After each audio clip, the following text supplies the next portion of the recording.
Salve, salve galera do Central HQ, bem-vindos a mais um vídeo resenha aqui do canal. Me chamo Fernando e hoje nós vamos falar da primeira edição da coleção A Espada Selvagem de Conan, que vai sair pela editora Salvat. Tá com esse excelente acabamento gráfico, sério, ficou linda essa edição. Olha só, material realmente de luxo. E primeiramente eu quero dizer para vocês que ainda está na fase de testes, assim como as outras coleções, tanto a de capa vermelha como a de capa preta. A Salvat lançou os 4 primeiros números em determinadas praças, avaliou a recepção e caso tenha realmente vendido de forma satisfatória, a editora ela lança o produto em definitivo. Foi assim, inclusive, também com a coleção do Homem-Aranha que está saindo pela própria editora Salvat. Você fala, Fernando, tá aí no Paraná, né? Eu sei que você mora aí no Paraná e chegou a essa coleção teste da Espada Selvagem do Conan? Não, galera, não chegou. Vocês lembram aquele sorteio que eu fiz, recente, agora o último? Coloquei alguns materiais bem interessantes, como Hellblazer Infernal, o volume 1, que estava esgotado, do Garth Ennis, que traz aquele enfrentamento do John Constantine contra o primeiro dos caídos. Sensacional. Quem ganhou o sorteio foi o Thiago Vasconcelos, lá do Espírito Santo. E essa coleção chegou lá. Sim, essa fase de testes. E ele entrou em contato comigo por e-mail, tinha acabado de receber as edições do sorteio e falou, Fernando, eu quero te agradecer por esse sorteio que você fez, eu gosto muito do seu canal, e eu estou te enviando a primeira edição do Conan, cara. Eu falei, velho, então beleza, me passa o número da sua conta. Não, cara, eu tô te mandando aí uma cortesia que eu tô fazendo. Então, Thiago Vasconcelos, muito obrigado. Dito isso, vamos falar sobre essa coleção que lá fora saiu pela editora Planeta de Agostini e se encontra no volume 91. Não sei se foi finalizado lá fora. Aqui no Brasil, quem traz essa coleção é a Salvat e promete lançar as 70 primeiras edições. Começa com o preço de R$ 9,90, salvo engano, a segunda edição é R$ 24,90 e a terceira R$ 44,90. Vai compilar a fase do Conan quando ele saiu publicado pela Marvel Comics, com roteiros de Roy Thomas, que ficou escrevendo o personagem por 25 anos. Tem a arte do Barry Windsor Smith, Gil Kane, Jim Starlin e do mestre dos mestres, John Buscema, né, irmão do Sal Buscema. Quase falei Sal Buscema aí.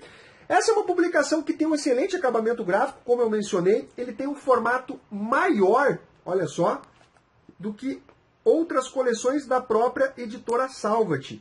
Então ele é maior em altura e em largura. Além disso, é um material em capa dura e o papel não é o couché, é o papel offset, ok? Então nós temos uma publicação em preto e branco. Esse encadernado compila as 5 primeiras edições de Savage Tales, título que antecedeu a Espada Selvagem de Conan e consagrou o roteirista Roy Thomas. Ele que é um faz-tudo na Marvel, escreveu Vingadores, escreveu vários personagens icônicos para a editora, escreveu o Hulk, Thor. Quem você imaginar, o Roy Thomas já colocou a mão, Quarteto Fantástico, X-Men, enfim. E aqui ele faz um trabalho realmente sensacional, que apesar dele adaptar livremente a obra do Robert Howard, que é o criador do Conan, ele segue a linha de pensamento desse escritor. Então ele não foge muito da história base. Obviamente, alguns diálogos e tal, ele acaba criando para adaptar para os quadrinhos. Mas a história em si, ela é muito fiel aos contos do Robert Howard. E essa edição aqui, ela vai ter um trabalho editorial muito bacana da Salvat. Tem uma introdução falando aqui sobre a criação do gênero espada e feitiçaria pelo Robert Howard, né, falando um pouquinho sobre ele, sobre a vida dele, os contos. O primeiro conto que ele vendeu, ele tinha 15 anos de idade. O moleque era foda. E a escolha do Barry Windsor Smith, que é o autor, para quem não conseguir reconhecer por nome, de Wolverine Arma X, aquela história icônica do Wolverine.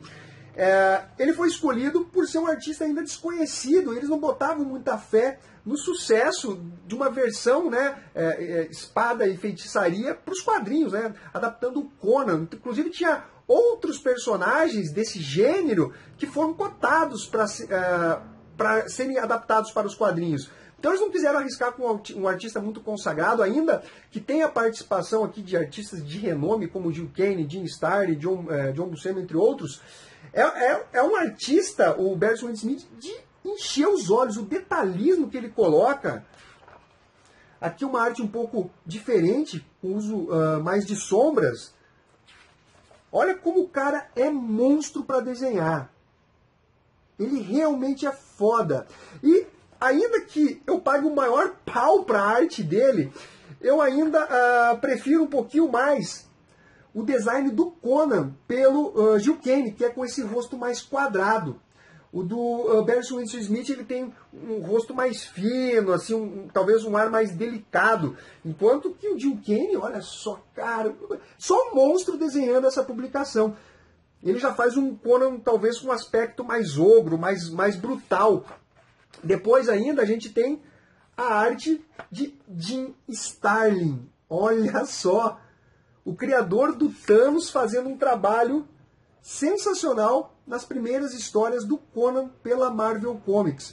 O personagem depois acabou indo para a Dark Horse, né? Teve publicações com roteiros do Kurt Busiek, desenhos do Cary Nord, que estão saindo, inclusive, encadernados pela editora Mitos, com arcos de histórias que são, inclusive, deste encadernado. Por exemplo, aqui nós temos A Filha do Gigante de Gelo, que tem encadernado pela Mitos, mas na versão do Kurt Busiek, A Cidadela dos Condenados, entre outras publicações. Muita coisa, não que está nesse encadernado exatamente, mas das histórias do Conan pela Marvel saiu pela editora Abril, saiu por outras editoras e tudo mais. Aquele Conan, o Libertador da Mitos, que foi um trabalho feito minuciosamente pela Mitos, no sentido de seleção e encaixe cronológico, porque a história ela não é exata, as histórias do Conan não são exatamente do passado para o presente e para o futuro. Ela se mistura. Uma hora ele é um rei pirata, daí volta no passado onde ele é um ladrão, e depois avança para o futuro onde ele é um rei. Então a construção de Conan o Libertador, que foi um trabalho da Mitos, que é muito bonito aquele encadernado, ele organizou as histórias do Conan para aquele encadernado que tem mais de 500 páginas.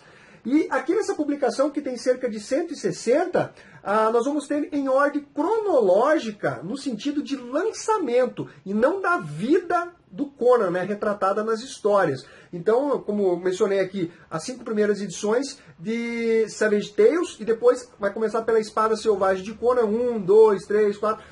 Pelo menos a Salvat promete publicar nessa ordem. Lembrando que a Espada Selvagem de Conan pela Marvel teve mais de 230 edições. Então, galera, é um material que eu pretendo colecionar. Vamos torcer que essa fase de testes passe e que venda muito bem e seja aprovado com a publicação em território nacional, né? Não somente em algumas praças selecionadas.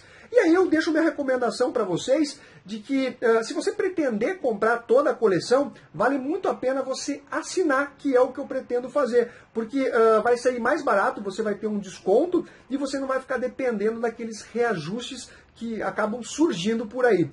E que nota que eu dou para essa publicação aqui? Eu dou uma nota 9, são histórias muito legais. Quem curte o gênero e essa descoberta, essa adaptação é algo muito inovador, vocês estão entendendo? Tem ali Espadas e Bruxas do Esteban Maroto, que é um dos precursores também, inclusive tem uma arte de capa dele.